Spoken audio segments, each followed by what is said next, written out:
Peace and love, peace and love, peace and love. What's up, what's up, what's up? It's your Congressman Jamal Bowman here. Hope everyone is doing well. Welcome to Black Man Sports, y'all. This is our first episode, first recording. Thank you so much for taking a peek at it for a couple minutes. Stay with us throughout the entire time. We're just going to jump right in and dive in. So, first of all, congratulations to the Florida Gators for winning the national championship last night. It was an entertaining game. Entertaining game. First half, very physical. Loved it. Throwback to the '80s for a Gen Xer like me. Great first half. Second half, the refs got a little bit too much involved. Didn't like the 25 fouls called in the second half compared to just 5 in the first half. But shout out to Florida. You earned it. You did your thing. Congratulations. Feel really bad for Houston. Y'all are workhorses, man. Real grinders, relentless on the defensive end. Sampson. Feel bad for Coach Sampson. He was right there. If you look at the video of the end of that game, he just looked completely stunned that he couldn't believe that the game got away from him. Last 4 possessions, not a shot got off, which is crazy. And the last 2 possessions ended in turnovers. So shout out to Florida. Congratulations. Y'all did your thing. Brother Clayton, you did your thing as well, man. Even though you had a slow start, I saw you come alive in the stretch to close out and have a decent game. And congratulations on your MVP. But I want to talk a little bit about the NFL draft that's coming up in about 2.5 weeks. Today, Mel Kiper is out with his draft 4.0. And what he has is Cam Ward going number 1 to Tennessee. That's been on everybody's board pretty much for the last since the beginning. So Cam Ward number 1, but at number two, he has the Browns taking Travis Hunter. I mean, listen, man, no surprise. I mean, this guy. There are two. All the pundits, all the scouts, all the talking heads say the same thing. There are 2 blue chip prospects in this draft. There's Travis Hunter and the brother Carter out of Penn State. And so Travis Hunter, man, he could play wide out, he could play corner. I watched him. We all watched him at the Colorado pro day or whatever they're calling it right now, showcase the other day, and he just looks like a cyborg. Like he physically looks like he sleeps in a chamber or something. Like dude's body is crazy. Pause. And he just looks like a Hall of Famer. Like when you see him, he walks off the bus, Hall of Fame. That's what he looks like. You got to take him as a blue chipper. Yes, we need quarterbacks in this league to win championships, absolutely. But you also need great players. And right now, Cleveland has Myles Garrett, who's probably one of the best defensive ends of all time. And now they're about to draft a brother who could play corner and wide receiver, who's another blue chipper. So you got to take him. Not mad at that for Cleveland. At number 3, though, Mel doesn't have the Giants going with Shedeur Sanders. Mel has the Giants going with the brother Carter from Penn State, who, again, I don't know how much y'all watch college football. I assume you watch a good amount. Honestly, I don't watch as much as I need to, but now that I have this podcast, I'm going to start watching a lot more. But I saw this brother play in the playoffs, and he was completely unstoppable. And I watched him like for 1 quarter. I'm like, dude is like, he's a Hall of Famer. Like if you could draft him, like straight up. And so for the Giants to take this brother at number 3, I'm not mad at it. I'm a New Yorker, more of a Jets fan than a Giants fan, but I root for New York teams. And so you got to take this brother. Would I like them to take Shedeur Sanders? Probably. You know what I mean? They brought in Jameis. They brought in Russell. It looks like Russell's going to be the stopgap quarterback, from this year to next, where you have Arch Manning and other blue chippers coming out to play quarterback. So they're trying to hold it down with Russell. But again, when you need great players to win, They got Malik Neighbors. He's a great player. They have some defensive players on the Giants side that are great. This brother Carter is going to be great. He's there. You got to take him. Now, this means Shedeur is probably going to quote unquote slide, but it's not really a slide. He's going to probably be picked number 9 by the Saints, which I think is a perfect fit for him. New coach needs to pick his guy. The quarterback Derek Carr is not reliable. He always gets hurt, and even when he's in there, he's not great. Coach gets to pick his guy. Play in the dome. New Orleans is a great city.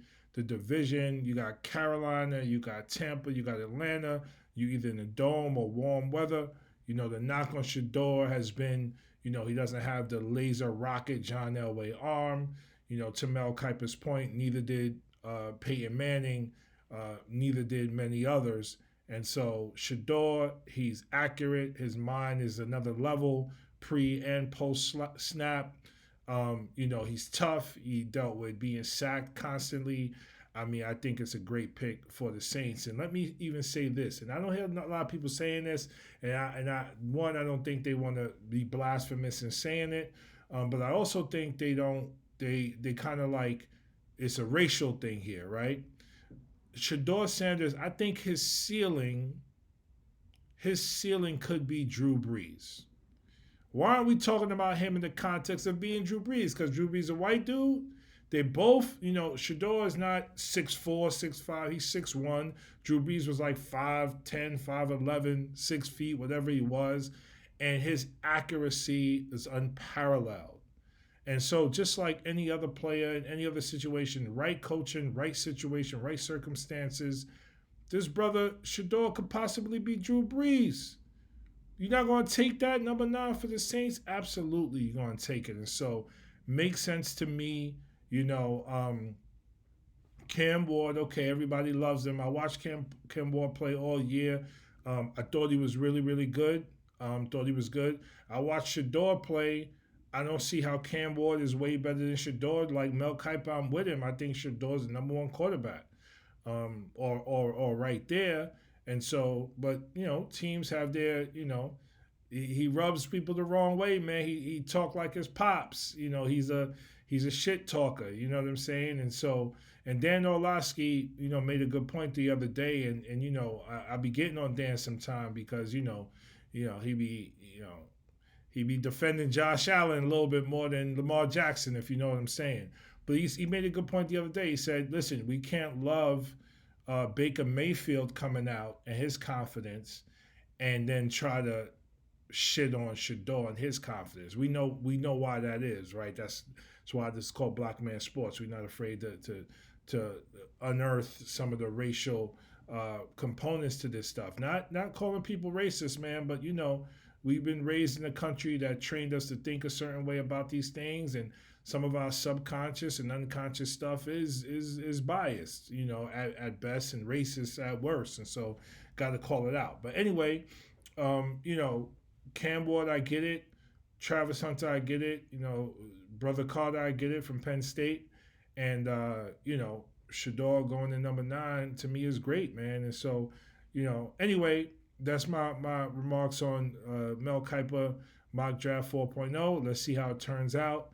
In the future, you're going to see us reporting live from we're going to be live at the Combine. We're going to be live at the Final Four. We're going to be live at the NFL Draft. But we're just getting started right now, man. Quick thing on baseball. First of all, shout out to Alex Ovechkin for breaking Wayne Gretzky's goal record. Congratulations, brother. You deserve it. I'm not a big hockey guy, but from everything I've heard, you're big, fast, strong, tough, and an incredible skater in a sport that anybody can look at it for 5 seconds and see how grueling it is to participate in. So shout out to Alex Ovechkin. What's really crazy is scoring in hockey works an interesting way. So they combine like assist with goals. And when you look at scoring, not just goals, he beat him in goals, but we look at scoring, Wayne Gretzky is like way ahead of people in terms of assists. Like the numbers are really crazy. So shout out to Ovechkin. Also, shout out to, we got a new baseball season. Let's see how this turns out. The Mets are looking real good so far. Super early, but they're looking real good.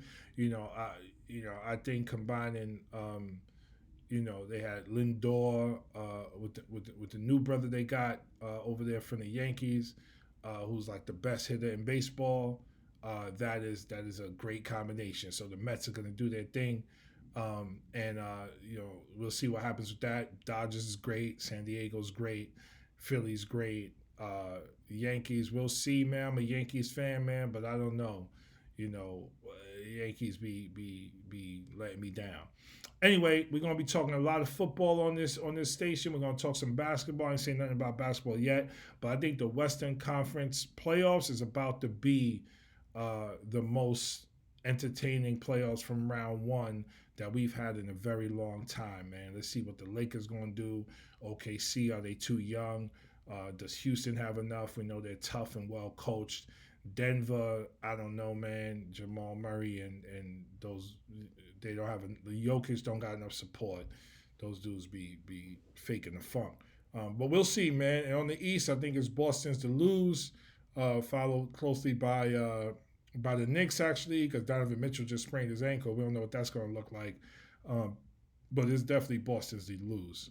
All right, peace and love, y'all. Welcome to Black Man Sports. More to come. Stay up.